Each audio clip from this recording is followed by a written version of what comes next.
तो आईसीसी ने क्रिकेट में 6 नए नियम लागू कर दिए हैं। मैं अपनी इस रिपोर्ट में आपको एक एक नियम की पूरी एबीसीडी, पूरा 360 डिग्री व्यू दिखाता हूं कि कौन सा नियम कब से लागू होगा, किस फॉर्मेट में लागू होगा, नियम है क्या, उसकी डिटेल क्या है, क्यों यह नियम लाया गया है, नया नियम आखिरकार है क्या और कैसे क्रिकेट को थोड़ा सा बदलेगा, यह मैं आपको अपनी इस रिपोर्ट में दिखाता हूं बिना आपका समय वेस्ट किए, एक एक करके। सबसे पहले जो पहला नियम है जो बदला गया है वो है टेस्ट क्रिकेट में स्टॉप क्लॉक नियम।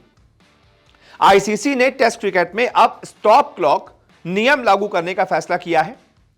इसमें क्या होगा, फील्डिंग टीम अगला ओवर शुरू करने में 60 सेकंड से अधिक देर करती है तो उसे 2 बार वार्निंग दी जाएगी। यानी 1 ओवर से 2 ओवर के बीच में 60 सेकंड ही आपको लेने होंगे।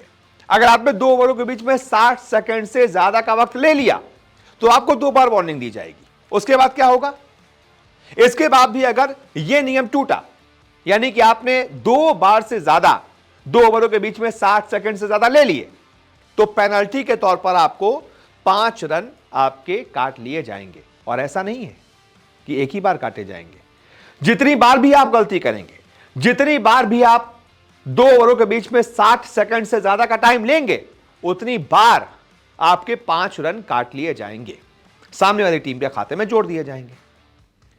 तो यह सबसे पहला स्टॉप क्लॉक नियम है। T20 और वनडे क्रिकेट में यह नियम 1 साल पहले ही लागू हो चुका है। 90 मिनट में पूरे ओवर खत्म करने पड़ते हैं, यह सबको पता है। और अब टेस्ट क्रिकेट में भी यह लागू हो रहा है। अब दूसरा नियम, शॉर्ट रन पर 5 रनों का जुर्माना। अभी तक आपने देखा होगा शॉर्ट रन यानी कि जब बल्लेबाज एक स्ट्राइकर एंड से नॉन स्ट्राइकर एंड पर जाता है या फिर नॉन स्ट्राइकर स्ट्राइकर एंड तक आता है, तो क्या करते हैं कई बार बल्लेबाज, उनको स्ट्राइक चाहिए होती है।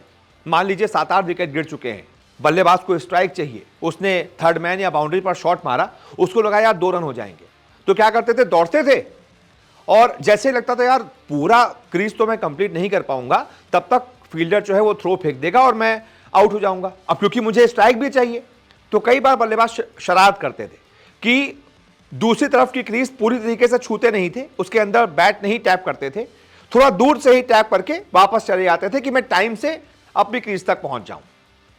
तो उससे क्या होता था, 2 रन भी भाग लिए, उसमें 1 रन शॉर्ट हो जाता था क्योंकि साफ दिखता था कि क्रीज से आप दूर हैं, और उसके बाद आपको स्ट्राइक भी मिल जाती थी। अब यह चालाकी नहीं चलेगी। आईसीसी ने तीनों फॉर्मेट के लिए शॉर्ट रन का नियम जो है वो बदल दिया है। जानबूझकर शॉर्ट रन लेने पर पहले 5 रन का जुर्माना लगेगा।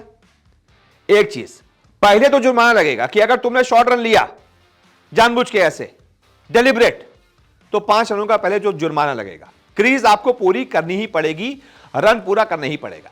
इसके अलावा अगर बल्लेबाज एक्स्ट्रा रन चुराने के लिए जानबूझकर रन पूरा नहीं करता, तो भाई साहब अंपायर फील्डिंग टीम से पूछेंगे कि वो दोनों में से किस बल्लेबाज को स्ट्राइक पर चाहती है। जिसको फील्डिंग टीम चुनेगी वही स्ट्राइक पर रहेगा। सारी चालाकी धरी की धरी रह जाएगी। फॉर एग्जाम्पल, वनडे क्रिकेट है, मान लीजिए 49वां ओवर चल रहा है, इंडिया को रन चाहिए, कुछ 7-8 गेंदों में 20-25 रन चाहिए। इधर से विराट कोहली खेल रहे हैं, सामने से मान लीजिए थोड़ा कमजोर बैटर, मान लीजिए कुलदीप यादव बैटिंग कर रहे हैं। अब विराट कोहली को रन चाहिए कि यार मुझे स्ट्राइक भी चाहिए, मुझे किसी भी कीमत पर वापस से स्ट्राइक पर आना है। उन्होंने शॉट मारा और देखा कि बाउंड्री नहीं जाएगी, लेकिन हां थोड़ा गैप में है तो मैं 1 या 2 रन ले सकता हूं। तो विराट कोहली दौड़ेंगे। जब तक आप दूसरी क्रीज तक पहुंचते हैं तब तक आपको अंदाजा लग जाता है कि यार फील्डर तक बॉल पहुंची है, उसने पकड़ी है कि नहीं। क्योंकि जब बॉल पकड़ लेता है फील्डर, थ्रो करता है, तो उस समय फिर अगर उसने थ्रो कर दिया और आप रिटर्निंग क्रीज से वापस नहीं लौटे हैं, तो आपके रन आउट के चांसेस ज्यादा रहते हैं, क्योंकि थ्रो तेज होता है। आप नहीं, आपको थ्रो होने से पहले ही क्रीज छोड़ देनी होती है, ताकि जब भी वो उठाए तब तक फेंके, तब तक आप रन पूरा कर लो। तो मान लीजिए विराट कोहली ने ऐसा किया कि यार रन पूरा नहीं हो पा रहा है, रन पूरा नहीं कर पाऊंगा मैं और थ्रो आ जाएगा, तो मैं थोड़ा पहले से ही टैप करके वापस आ जाता हूं।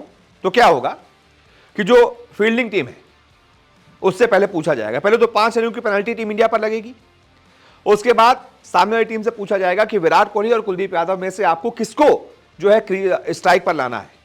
तो सामने वाली टीम जिसको चुनेगी वो फिर जो है स्ट्राइक लेगा। जाहिर सी बात है नुकसान बैटिंग टीम का होगा, क्योंकि सामने वाली टीम फिर कहेगी यार जो कमजोर बैटर है उसको बैटिंग पर लेके आओ।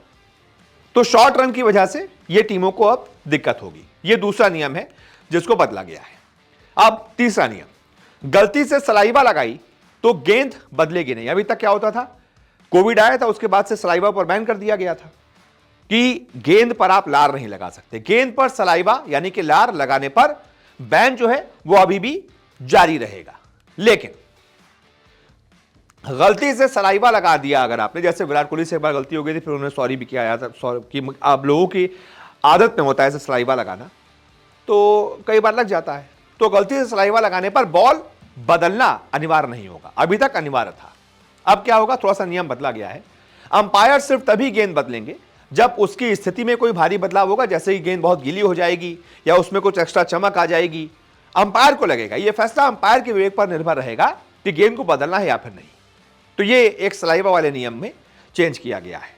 और अगर उसे लगता है कि गेंद की स्थिति में ज्यादा बदलाव नहीं हुआ है तो वो अंपायर जो है गेंद को नहीं बदलेंगे। तो ये सलाइवा रूल जो है वो एक तरीके से चेंज किया गया है।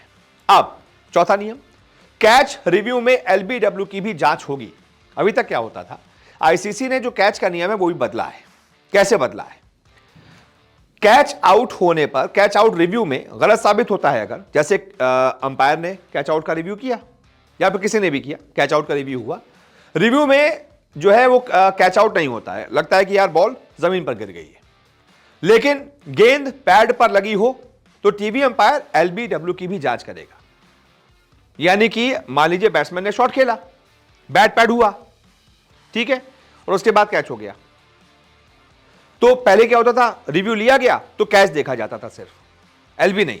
तो अब क्या होगा, गेंद पैड पर लगी है तो टीवी अंपायर एलबीडब्ल्यू की भी खुद ही से जांच कर लेंगे। अगर बैटर एलबीडब्ल्यू आउट हो जाता है तो उसे आउट दे दिया जाएगा, उसके लिए अलग रिव्यू की जरूरत नहीं पड़ेगी। तो ये एक अलग से नियम है, मतलब एक तरीके से चेंज किया गया है कि अगर कैच रिव्यू होता है तो उसमें एलबीडब्ल्यू की भी, अगर बॉल पैड पर भी लगी है तो एलबीडब्ल्यू की अपने आप जो है वो जांच हो जाएगी। इसके बाद पांचवा नियम, नो बॉल पर कैच का नया नियम भी आया है। अब कैसे आया है, क्या बदला है, नो बॉल पर कैच का नया नियम क्या है, सॉफ्ट सिग्नल, यानी कि अंपायर एक सॉफ्ट सिग्नल करते हैं ना, थर्ड अंपायर को ऐसे करते हैं, खास तौर पे कैच के लिए होता है ये। अंपायर को लग रहा है अगर कि कैच पकड़ लिया गया क्लीन, तो वो थर्ड अंपायर को बोलते हैं ऐसे, उसके बाद सॉफ्ट सिग्नल देते हैं आउट करके कि हमें लग रहा है आउट है, या फिर सॉफ्ट सिग्नल देते हैं कि नॉट आउट, ये सॉफ्ट सिग्नल होता है। अंपायर का लिया गया रिव्यू, सॉफ्ट सिग्नल। अगर सॉफ्ट सिग्नल लिया गया है और नो बॉल पर कैच सही है, नो बॉल पर कैच पकड़ लिया गया, तो बल्लेबाजी टीम को सिर्फ नो बॉल का ही एक रन एक्स्ट्रा मिलेगा, सिर्फ नो बॉल का रन मिलेगा, फिर और कोई एक्स्ट्रा रन नहीं मिलेगा। ठीक, एक चीज, एक नियम ये, यानी कि सॉफ्ट सिग्नल वाले पे ये नियम है। अब क्या होगा, अगर कैच सही नहीं है, मान लीजिए कैच ड्रॉप है, कैच नहीं पकड़ा गया, तो कैच सही नहीं है तो नो बॉल का एक रन तो मिलेगा ही, साथ ही साथ दौड़कर बनाए रन भी मिलेंगे। मान लीजिए कोई फुल टॉस आती है कमर के ऊपर, बैट्समैन शॉट मारता है और वो हो जाता है कैच। अभी तक क्या होता था, अंपायर ने उसको नो बॉल नहीं दिया, रेफरल पे गया, अब क्योंकि कैच हो गया है तो क्या होता था, अब क्या होगा, कैच हो गया, नो बॉल निकली, कैच हुआ, अगर कैच हो जाता है तो फिर नो बॉल का ही एक रन मिलेगा। लेकिन अब क्या है, कैच नहीं हुआ, उतनी देर में दौड़े हैं, तो जितने भी रन दौड़ रहे हैं ना हवा में, जब तक हवा में बॉल है, फील्डर के पास नहीं पहुंची है, जब तक वो थ्रो नहीं कर देता, जितना तेज आप दौड़ लेते हैं उतने रन भी आपको नो बॉल पर कैच के दौरान मिल जाएंगे। ये इस नियम में थोड़ा सा चेंज किया गया है। पहले कैच का डाउट होने पर फील्ड अंपायर जो है वो थर्ड अंपायर को रेफर करता था और फिर टीवी अंपायर बताता था कि ये नो बॉल थी, तो कैच की जांच नहीं होती थी, क्योंकि फिर नो बॉल हो जाती थी, फिर कैच की जांच होती ही नहीं थी। लेकिन अब उसकी जांच की जाएगी और कैच के हिसाब से ही रन दिए जाएंगे। कैच पकड़ लिया गया है तो नो बॉल का ही सिर्फ एक रन, कैच नहीं पकड़ा गया है तो जितने भी रन दौड़े गए हैं साथ में वो भी मिलेंगे। ये हो गया पांचवा रूल एक्सप्लेन। अब है छठा रूल, टी20 मैचों के लिए नए पावर प्ले नियम भी आ गए। आईसीसी ने टी20 मैचों के लिए नए पावर प्ले नियमों में बदलाव किए हैं। नए नियम जुलाई से लागू हो जाएंगे, ये टी20 मैचों के लिए। बाकी जितने पांचों मैंने आपको रूल बताए वो सब तीनों फॉर्मेट के लिए हैं, लेकिन ये रूल सिर्फ टी20 मैचों के लिए है। इनमें यह किया गया है कि अगर किसी वजह से मैच के ओवर कम किए गए हैं तो पावर प्ले के ओवर भी उसी आधार पर कम कर दिए जाएंगे। और अब इसको पूरी तरह से एक्सप्लेन कर दिया गया है कि कितने ओवर का मैच होगा तो कितने ओवर का पावर प्ले होगा। नए नियमों के अनुसार भाई मिनिमम 5 ओवर का मैच जरूरी होता है, तो 5 ओवर का अगर मैच होता है तो कितने ओवर का पावर प्ले होगा, 1.3, यानी कि 1 ओवर 3 गेंद, 9 गेंदों का पावर प्ले होगा, जिसमें आप 30 गज के दायरे के बाहर सिर्फ 2 प्लेयर रख सकते हैं मैक्सिमम। इसके बाद 6 ओवर का मैच होता है। 6 ओवर का मैच होता है तो 1.5 ओवर, यानी कि 1 ओवर और 5 गेंदों तक आप पावर प्ले ले सकते हैं। इसी तरीके से यह बढ़ता जाएगा, 1-1 ओवर बढ़ता जाएगा, 2-2 गेंद बढ़ती जाएगी। 6 ओवर में 1.5 ओवर है, तो जब 7 ओवर का मैच होगा तो पावर प्ले हो जाएगा 2 ओवर 1 गेंद का। ये 8 हो जाएगा तो पावर प्ले हो जाएगा 2 ओवर 3 गेंद का। ऐसे ही 10 ओवर का मैच होगा तो पावर प्ले हो जाएगा 3 ओवर का। ये एक्सप्लेन किया गया है। तो ये वो 6 नियम है जिनकी डिटेल मैंने आपको पूरी ABCD बता दी है कि कैसे ये नियम क्रिकेट में लागू किए जाएंगे और क्या ये नियम है। उम्मीद करता हूं आपको रिपोर्ट पसंद आई होगी। आपके साथ मैं हूं अपूर्व मिश्रा। आप देखते रहिए News 24 स्पोर्ट्स।